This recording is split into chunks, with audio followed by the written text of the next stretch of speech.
To the first elimination final. It's actually Collingwood and the West Coast Eagles. Should be an absolute beauty. Let's take a look at the last time they met in a big final, and it was the 2018 Grand Final. 2018 Grand Final, West Coast and Collingwood. Barco runs into an open. Got it!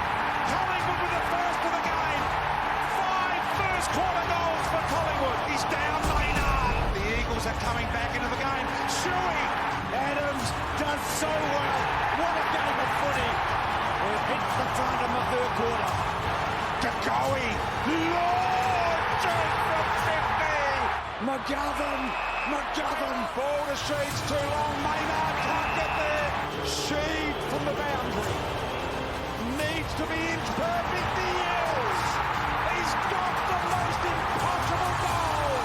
Because the Eagle has landed for the Players in 2018.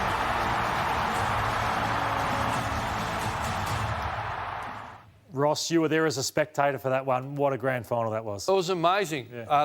They jumped out the blocks. Yeah. Collingwood 6 goals. Stevenson was unbelievable. But I was up in the stands, level 2, sitting behind Sheed and watched it go all the way through, knowing it was a beautiful kick. Yeah, really special grand final. We've never seen a team have to quarantine for 7 days before a final. How do you think that plays out for Collingwood? Well, it's a new frontier, massive challenge. But I think it takes the travel factor out. That flight over 5 hours, acclimatising to the time zone, 2 hours different. You get 7 days. So, wipe that off the bench. That's not a problem. I think they'll go to Joondalup, I would think, and they trained on a ratty little oval there. So my understanding is they're putting demands or asking, maybe Eddie's demanding, but that they can train at Optus Stadium. Yeah. And I think it's a 15, 20 minute down the freeway, bus in, get in, and I think that then levels it. I think they're entitled to that. There should be no COVID risk, not that I'm an expert, get in, get out. And I think that gives them an opportunity to acclimatise. But it's a massive challenge. Yeah, it is a massive challenge. And the big challenge for Collingwood is they just don't kick a big enough score. And I think 10 goals is about their maximum. We look at them against other top 8 sides. Round 1, long time ago, 5 v the Tigers, 12 v the Saints. But since then, 8, 6, 5, 7, and an average of 57 points. It really concerns me. It's a real challenge, but I did drill into when they beat West Coast over there, round 17 last year by a point. And interestingly, Cox kicked 3, Mychik kicked 4 and DeGoey kicked 2. So if they give them supply, they are capable and they need to start really well and give them first use. Ross, you know Optus Stadium better than anyone, the home ground advantage, and it's been dominant for them this year. Yeah, well, it's self-evident, 7-0. And I think the quarantine has really accentuated that. Tim Kelly and Gaff in electric form, so they really need to start well. Like, play the first quarter like you're never going to play another one again.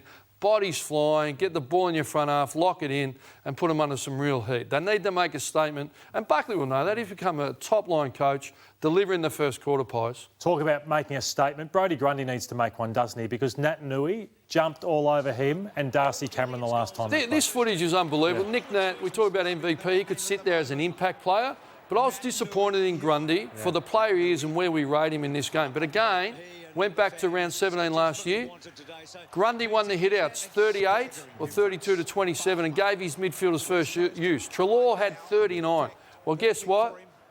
Grundy's going to have to deliver again. He's going to have to be aggressive. He's going to have to launch and give his mids an opportunity, like we spoke about Ryder and Marshall did last week against WWOS. And Naitanui got hold of Grundy and the key forwards went to town, didn't they, Ross? They're that good on dry conditions, and the last time they met, Kennedy kicked 7, Allen 3, Darling 1, and then Ryan's floating around as well. Well, they are a triple threat. Yeah. But again, when they won, Kennedy, 0 goals. Yeah.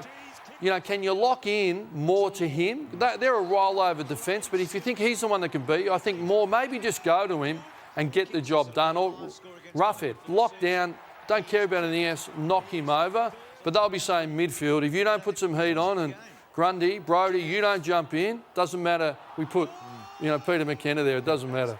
The Eagles aren't going brilliantly well, are they? No, they're not the team. They're a good team, but at home, they become that top 4 team. They are sort of 6th and 7th attack and defence, so they don't sit in the top 4 for any category, but if you let them play on their terms, I think they're going to get the return of Shuey and Redden and, we think McGovern will play. So, no side bottom. West Coast, for mine, have the clear edge, but Collingwood, deep down, they'll have some belief they can get it done. Ross the Boss, thanks to PointsBet, and for me, the Eagles as well, Sam.